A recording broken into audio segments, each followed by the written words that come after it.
नमस्कार रसिक हो, मी सुनीता. मी आज तुमच्यासाठी झोल्टन कोरडा यांनी दिग्दर्शित केलेल्या सहारा या चित्रपटाची कथा घेऊन आले आहे. सहारामध्ये त्यांनी वाळवंटातील कठीण परिस्थिती, सैनिकांचा संघर्ष आणि मानवी सहनशक्ती प्रभावीपणे दाखवली असून कमी साधनांमध्येही ताण, धैर्य आणि जगण्यासाठीची लढाई सुंदरपणे मांडली आहे. सहारा म्हणजे सहारा डेझर्ट, आफ्रिकेतील जगातील सर्वात मोठ्या उष्ण वाळवंटापैकी एक.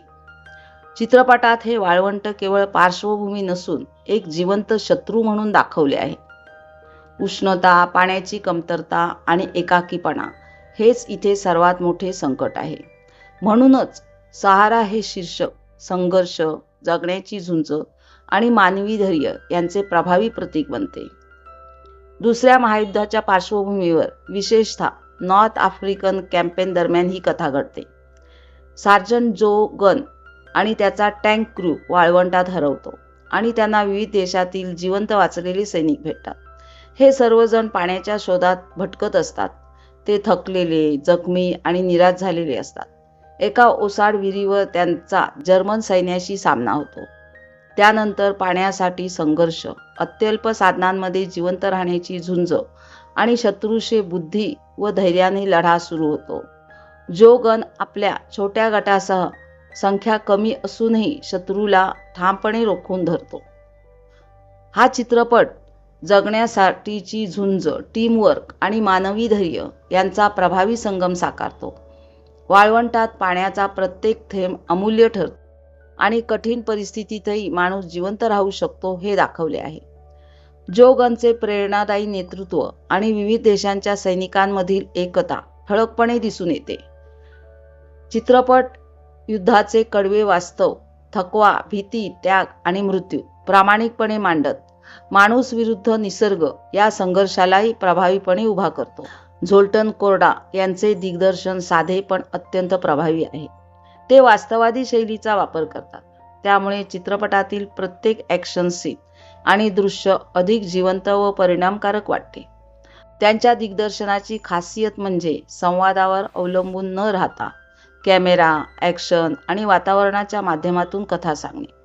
वाळवंटातील उष्णता, ताण आणि सैनिकांची अवस्था त्यांनी इतक्या प्रभावीपणे मांडली आहे की प्रेक्षकांना ती परिस्थिती प्रत्यक्ष अनुभवत असल्यासारखी जाणवते.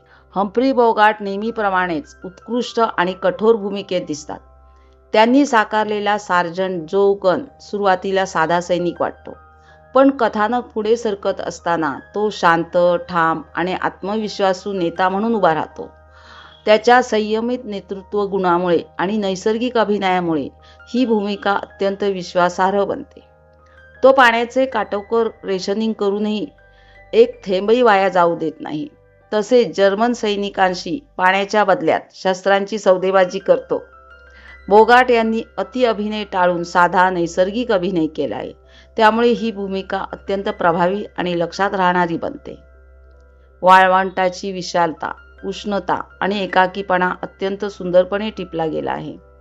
कॅमेऱ्याचा प्रभावी वापर करून ताण, भीती आणि परिस्थितीची कठोरता प्रेक्षकांपर्यंत प्रभावीपणे पोहोचवली जाते. क्लोजअप्स आणि लांब शॉट्स यांचा संतुलित वापर विशेष लक्षवेधी ठरतो.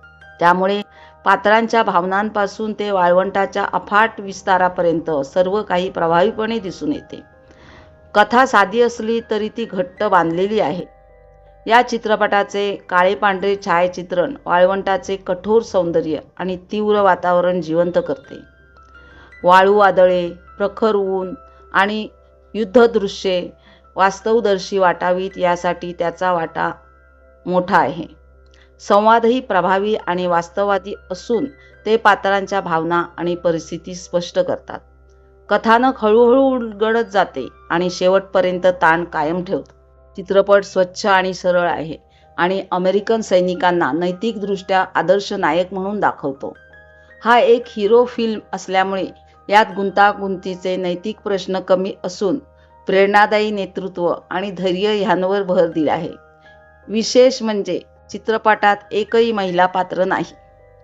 द बोस्टन ग्लोब या वृत्तपत्राने चित्रपटाचे कौतुक करताना तो प्रभावी आणि भावनिकदृष्ट्या ताकदीचा असल्याचे म्हटले आहे. त्यांच्या परीक्षणानुसार चित्रपटात प्रेमकथा किंवा महिला पात्र नसून केवळ युद्धाची कठोर वास्तवता दाखवली आहे.